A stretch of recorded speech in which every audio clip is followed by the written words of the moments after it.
All right, daily Rambam for Thursday, first day of the Chodesh Elul Tavshin Pei, sixth Perek of Hilchos Avoda Zara. So yesterday we learned about the dinim of the Mesis and the Navi Sheker and someone who swears in the name of Avoda Zara. Now we're moving on in this Perek to the following six mitzvahs. Number 24, not to do oiv. Number 25, not to do yid oini. Number 26, not to pass a child for melech. Number 27, not to erect a matzeva, some kind of monument. 28, not to bow on a stone that's meant for bowing. And 29, not to plant an asherah. And what these all have in common is that there's it's either a form of Avoda Zara or it's tied, it's related to Avoda Zara somehow.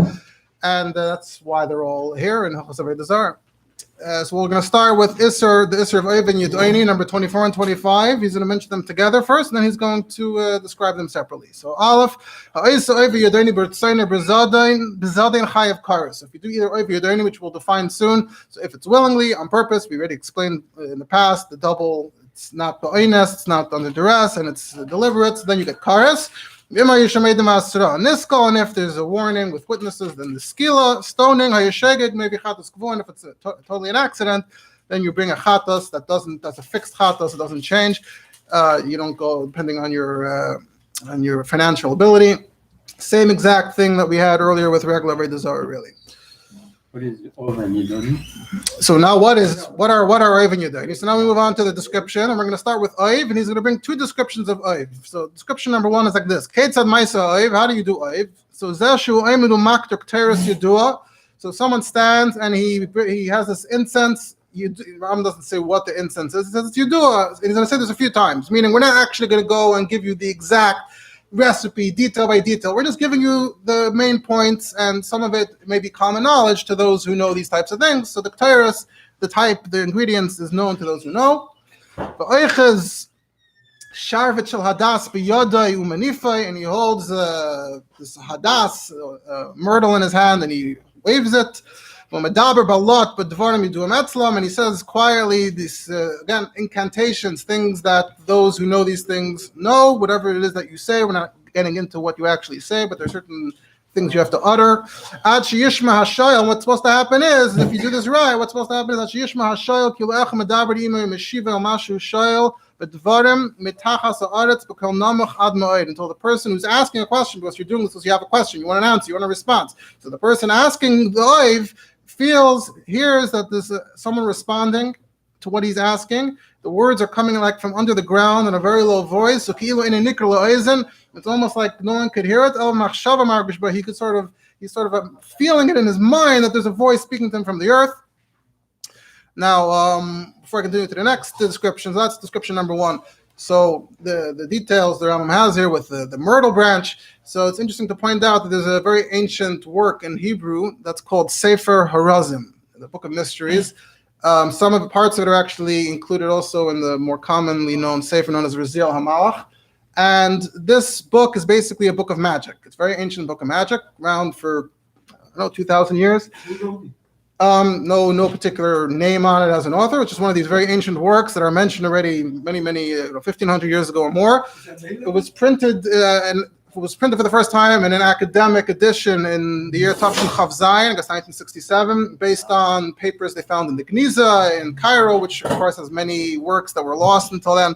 He has a long, lengthy introduction about the book and its connection to Judaism. And among the things he writes there, he says he has no doubt the Rambam had access to this Sefer, and he points to this halach in the Rambam, and he says that this detail about holding the hadas, the myrtle, he says there's no other early Jewish source that mentions this except the Sefer Harazim. Look in the Sefer Harazim, so if you flip a few pages, it says, if you want to ask Oiv, what are you doing? It gives you very clear instructions, and long past, and it says, it mentions this myrtle branch.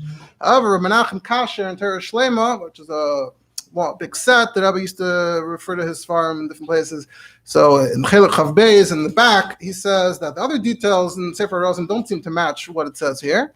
And he says the Rambam, as we discussed previously, the letter of the Rebbe, the Rambam said about himself that he went through all the works of Avoda Zara, every book he can find, any tract, any work on idolatry, on magic, the Rambam, for the reasons that he felt were valid, he went through everything. As we saw Mar Nevuchim, and then there's the letter, the Rambam's letter. He says, if the Rambam is saying he went through every book of magic, so why do you have to dafka limit him to this particular Jewish book? He could have seen it in any book, so it's not. Was he allowed to read all? That was the question we discussed a few days ago, where the Rebbe was saying clearly he thought you could.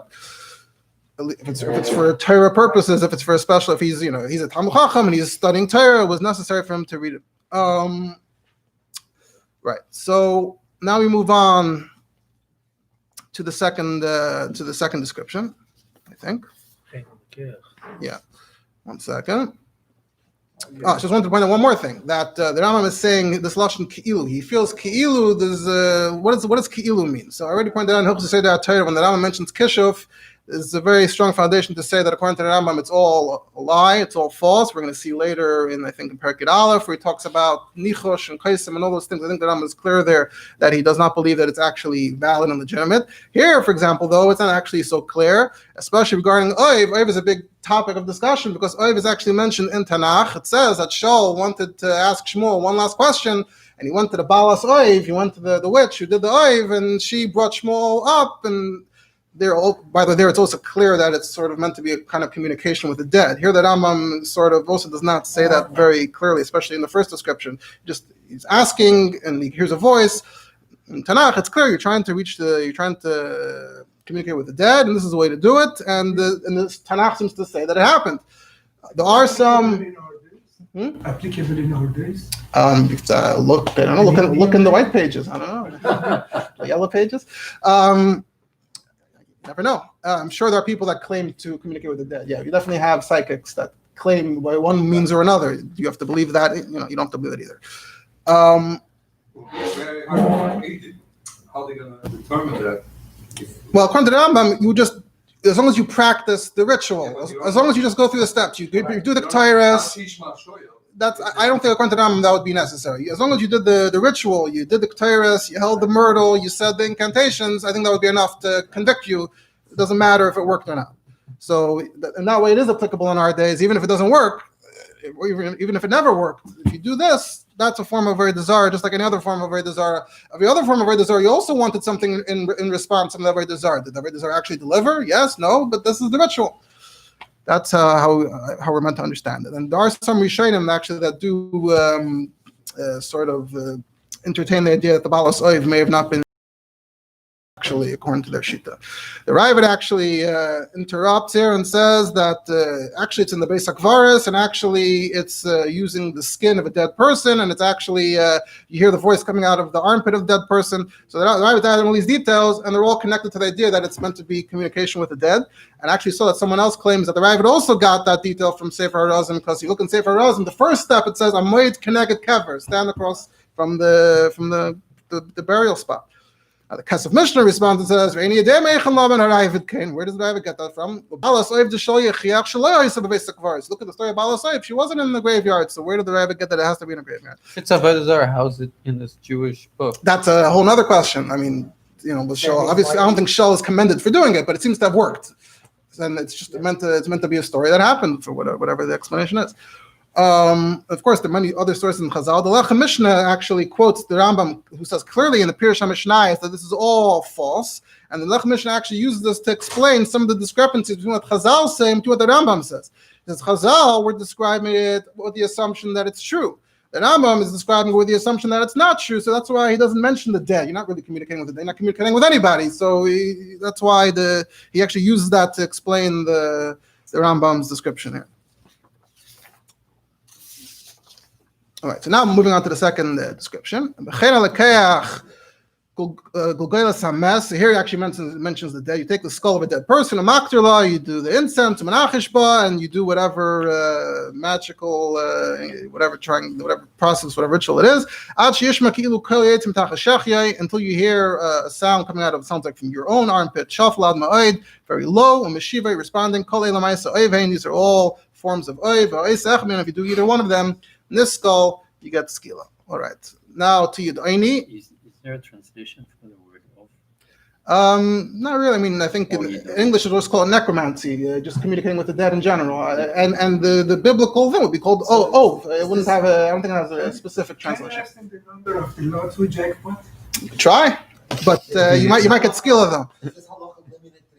examples that are given in Torah of Oivim Yidoni, or is it any type of necromancy that a Jew gets involved with? No, these seem to be specific Specific types. There is this Darish Alamesim, which is a general form of interceding with the dead, and the Rambam's going to mention that later, I think in Perek Aleph.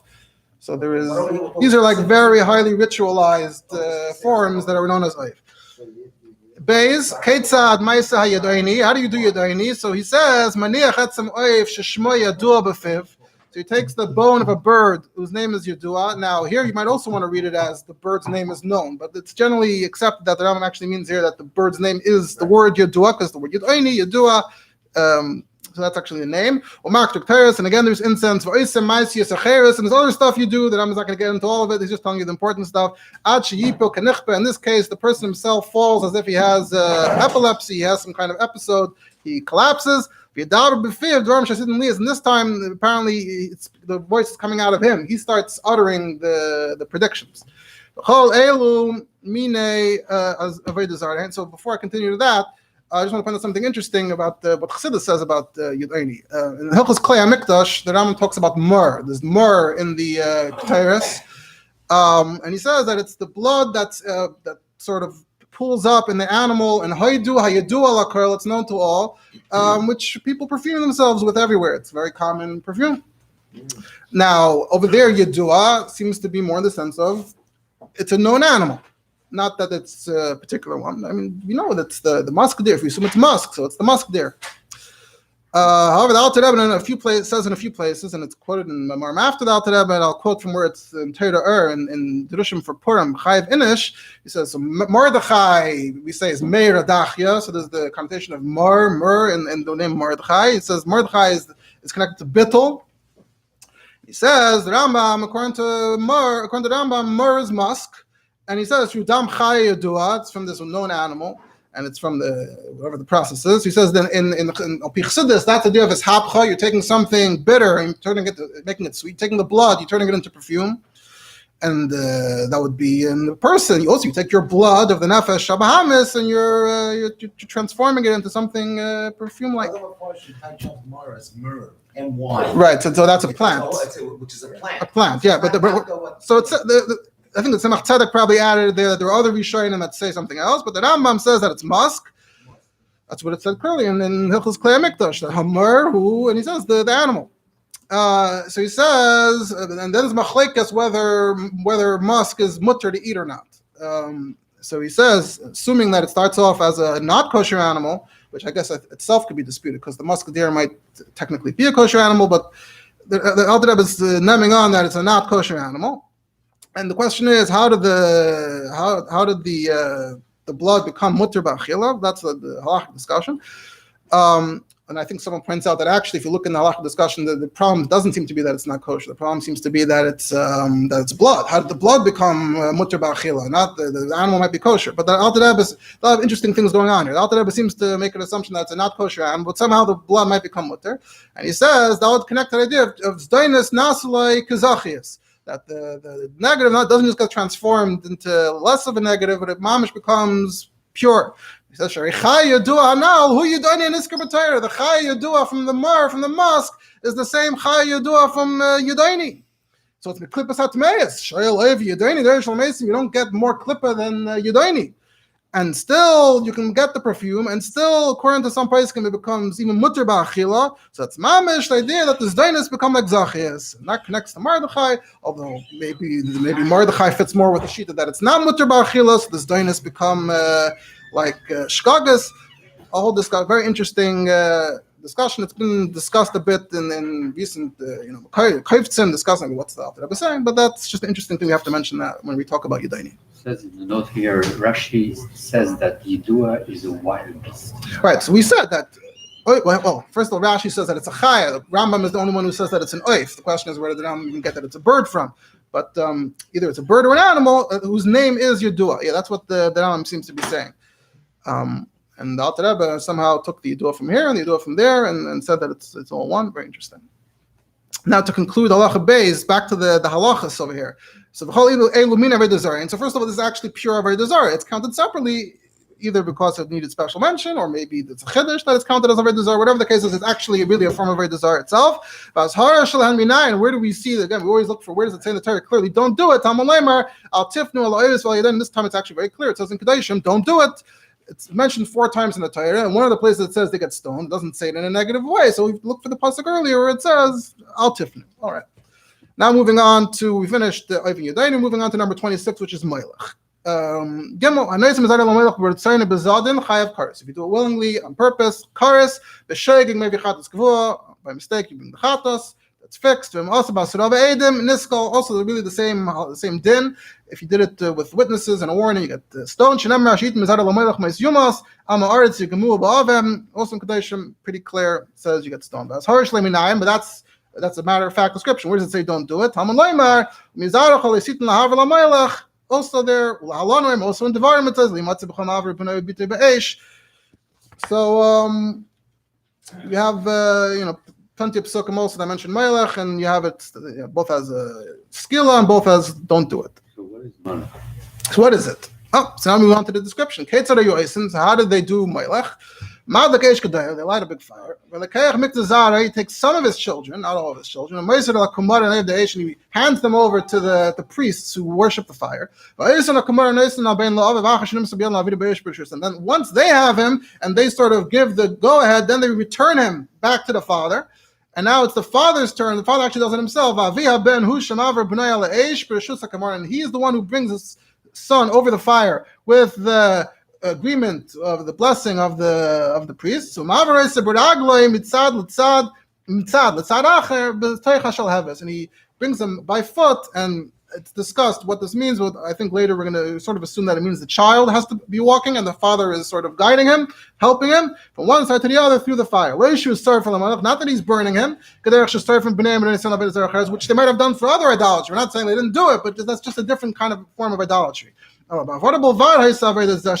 This Melech was only you passed it through the fire, passed the child through the fire. And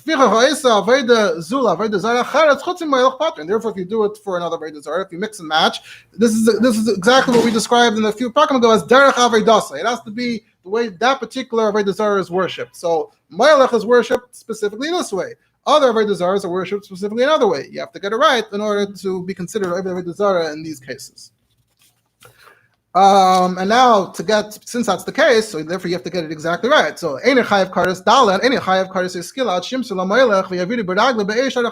all these conditions. You have to hand them over to the priests, and then he has to walk through, and you have to guide him, and he has to pass through the fire. So let's say he handed him over to the priests, but he never helped him through the fire. Or he guided him through the fire, never handed him to the priests. Or he did it all, but he didn't pass him through in the normal way. Potter, that would not be considered Melech. He's only chayiv if he hands over some and leaves some. So this is actually a kind of a riddle. I saw this posed somewhere as a riddle. Hey, chatimtza, that you do an Avoda and you're chayiv. Then you do more of the Avoda and now you're Potter. So this would be the answer, because it says here, according to the Rambam, seemingly, you're chayiv for the first one, but let's say you bring the rest of your children. You bring the rest of your children. You did more of the Avoda. Now, your Potter. Taisvis has a problem with that. But that seems to be what the Rambam says.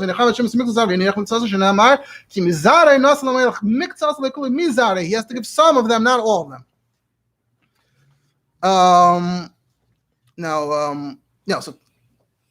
Okay.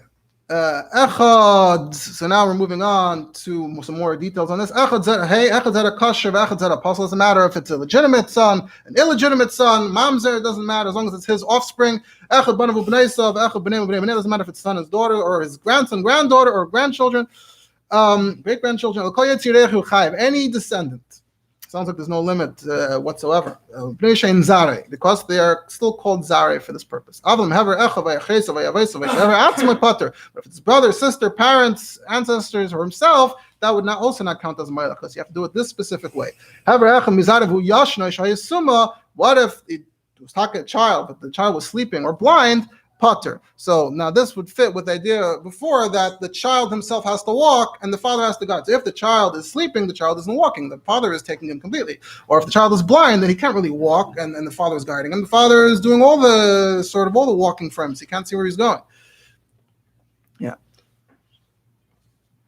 Now, Yeah, so back just wanted to say about there's a chakira about what if there's a ben yachid. We said earlier, what if you have a ben yachid? So Taisvus actually says that that's the case in which you're pater, meaning if you take your ben yachid, so in one shot you brought all your children, quote unquote. So that's what it means when it says that kulei v'lemiktsasa. But according to Taisvus, if you brought one and then you brought another one, you can't be unchayev. Once you become chayev, you're chayev.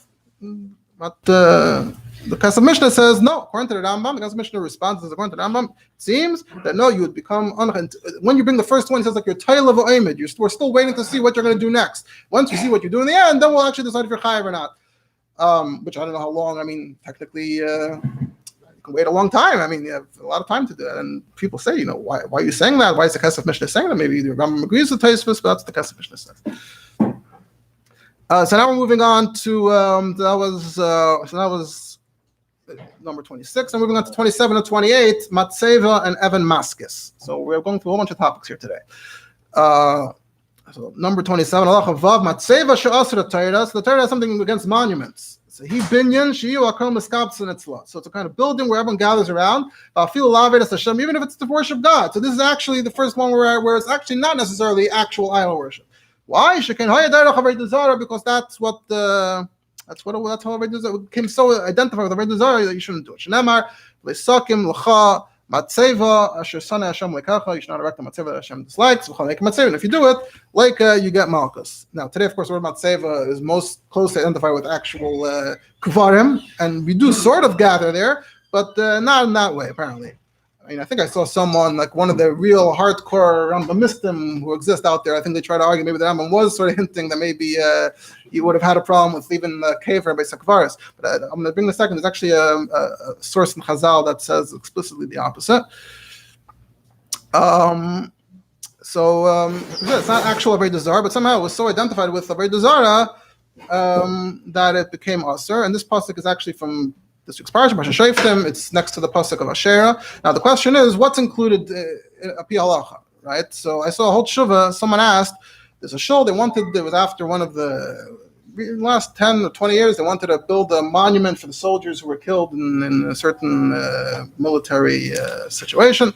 They wanted to put up a monument in front of the shul. The question is, someone said, is that a matzeva? I mean, what's the halacha? So, very interesting tshuva. Obviously, don't have time to. I'm saying it very, very short. So, first of all, the whole discussion about the avos, because throughout the Torah, the avos are putting up matzevis right and left, and that's always been a big discussion. So some say you can't always learn from before Matan Torah. Sometimes they did things before Matan Torah that were okay, and it became also only after Matan Torah. Before Matan Torah wasn't a problem.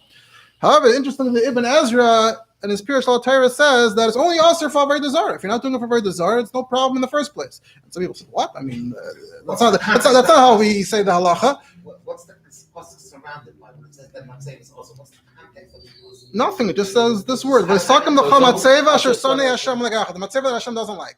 And there's no context before and after. No. It's in this week's parsha. You can take a look. It says, "Don't plant an asherah and don't put up a matzeva." That's all it says.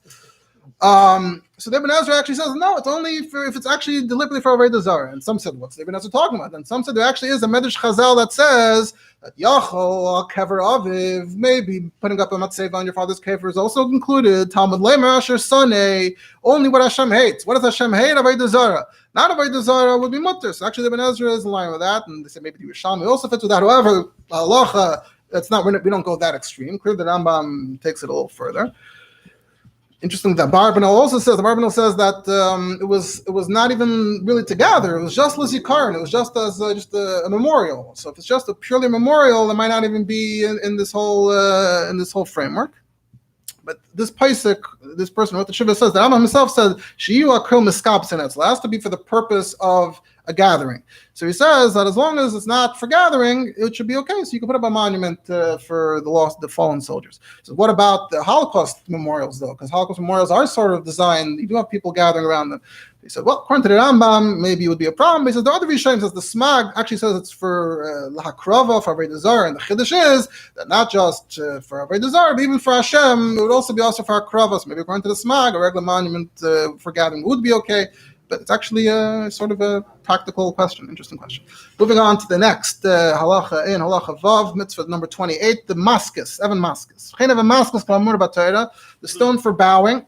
Again, even if it's for bowing to Hashem, later you get Malchus Shnemar, the Evan Maskus, Lisitnu Ba'artzchem, Lishtachave Salaha. This is a pasuk in Parashas Bahar. You shouldn't have these special stones for bowing. It says then it says Veloy. Matseva. Yeah, it's reasonable to, but that's not how it's not, I don't have on top of my head, but apparently from the Gemara, from the Rambam, it seems clear that it's not purely for Avoda Zara. Now, for the Avamaskus, it says you shouldn't have an Avamaskus to bow on. Again, because this was very closely identified with the practices of idolatry. How did you bow? Bowing in general is bad, but Avoda Zara, a special thing where you would put the stone and you bowed on the stone. So you don't do it for Hashem either. You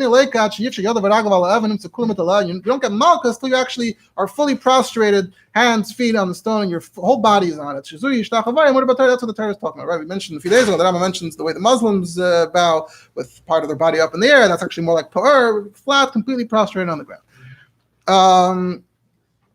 Now to limit it a little bit, other lands. You are allowed to bow to Hashem on stones. In your land, it's a problem. In your land, wherever you are, you shouldn't. But you have the hewn stones that are nicely set up in the Beis HaMikdash. There, you're allowed to bow. Another one actually brings some realia from his time. That's why the minig of all Yidden is if you put down mats, if the shul has stone floor, if you put mats or mini kash v'teven or just some kind of straw, if they want to bow, so it separates between their face and the stone.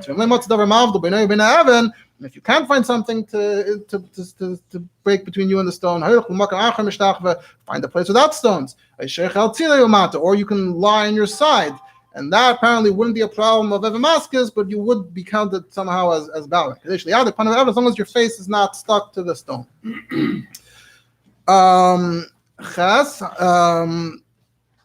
Number of other pratim and bowing. If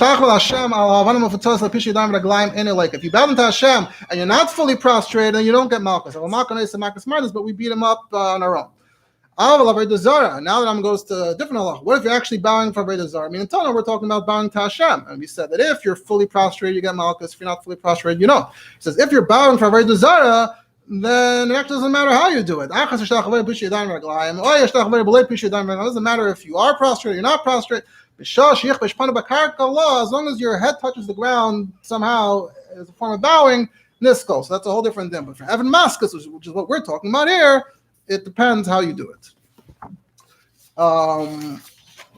Now, the halacha, if you look in Shulchan Aruch, Simukov Lamanav, Dinin Nefilas Apayim, which is the thing we do today that's the closest, it's called Nefilas Apayim, we're falling on our face, although obviously we don't do that anymore. So Ramah Paskins, Zervchein Asum Chalad and Lipal Apan of a Pishi Daim Raglaim Afilu Ein Sham Evan Maskus. So he brings from some Rishain and the Aglayas Hashem and the Rivash. Even if there aren't stones, you're not allowed to fully prostrate yourself on the ground. So in the time of the Rambam, it sounds like they still were, as long as there were mats. The Ramah is already saying no. So in order, you have to do two things. You have to both have not stones and be a bit on your side. He says, you should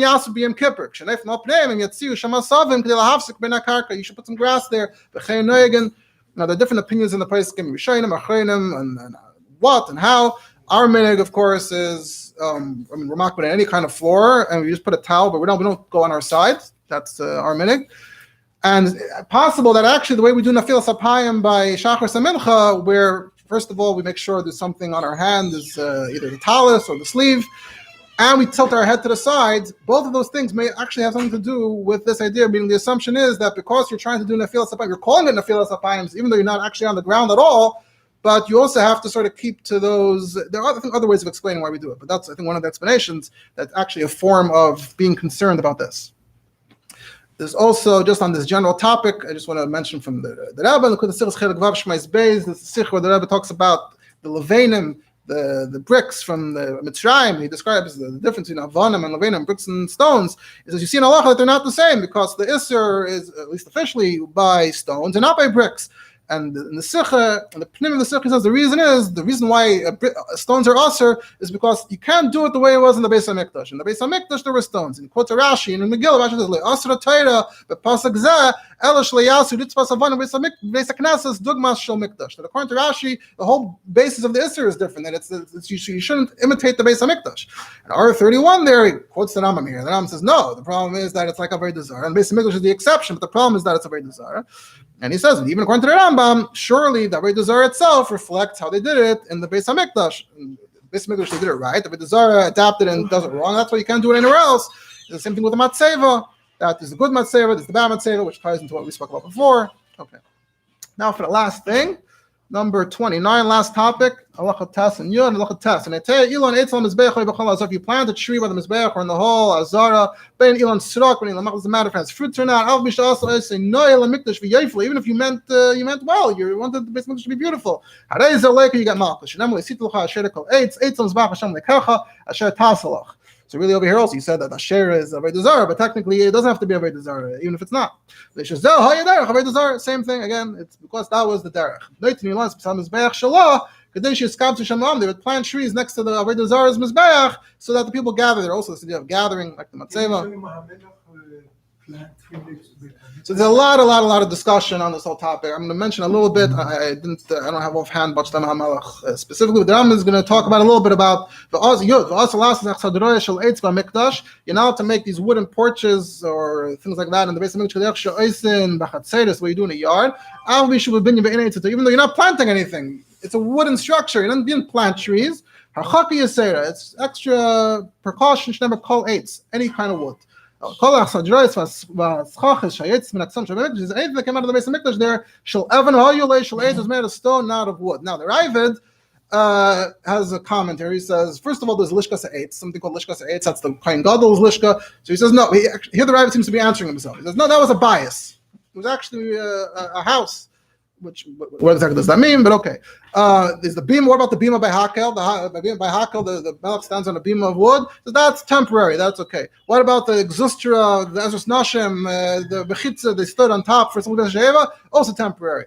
Based on Bchira, where the Rambam mentions this halacha, the Ravid also has a saga there, and he asks the same question. What about Lishkas Kohen Gadol? Is married to 8? What about some Sheva? You have the Exustra, and here gives a different answer. He says, the Asra Torah call 8 Ella 8 Mizbeach Hashem, the Ezras Kohenim, Yishar Nikra. The Isser is actually only in the Ezras Kohenim. Once you pass the Ezras Nashim, the Harabayas, you can do whatever you want. This is a very, very big topic. Svarim, Kaitzim, people like to write about it. There's a few stuff from the Rabbi actually on this. Because this is a whole sikh about Lishkas Eitz. He says, according to the Rambam, how the Rambam answered, Rambam will say that it was covered with cement, and in which case it doesn't count as a wooden structure. And he brings a whole beer from his Leivik, the Rebbe's father's Torah, to explain it out. There's also a letter from the Rabbi in Igros Chelik Beis from Tafshin Hey. How did this Kehanim eat on sukkahs? You need to make a sukkah. The sukkah is made out of wood or has wood in it. So the whole very interesting letter from the Rebbe about that. There's also Haydah from the Rebbe from Tafshim Hey. The Rebbe says the lesson from this is that just because something is beautiful, just because it's sheyискabtu, it's going to make people gather around, doesn't automatically mean that it's okay. If it has connotations of Asher or Avoda Zara, you have to watch it. So it's a sort of a lesson in shlichus or even in your own personal life. And one more halachic point. There's a whole question of whether you can build the trees near a shul. Kiva Eger apparently is one of the earliest ones to say that he thinks that the same halacha should apply to a shul. I have a whole shuvah here. Obviously, no time to really get into it, but Shlomo Amar has a question about a shul. They wanted to build an aron that was sticking outside of the shul, outside of the wall. They wanted to make a garden around it. People ask, is it a question? So he brings all the Makairis. Some Makairis, like Kiva Eger, say that it's a problem. Others say, what are you talking about? Trees in a shul? Who said it's a problem? It's a whole very, very extensive topic, and we're going to leave it at that.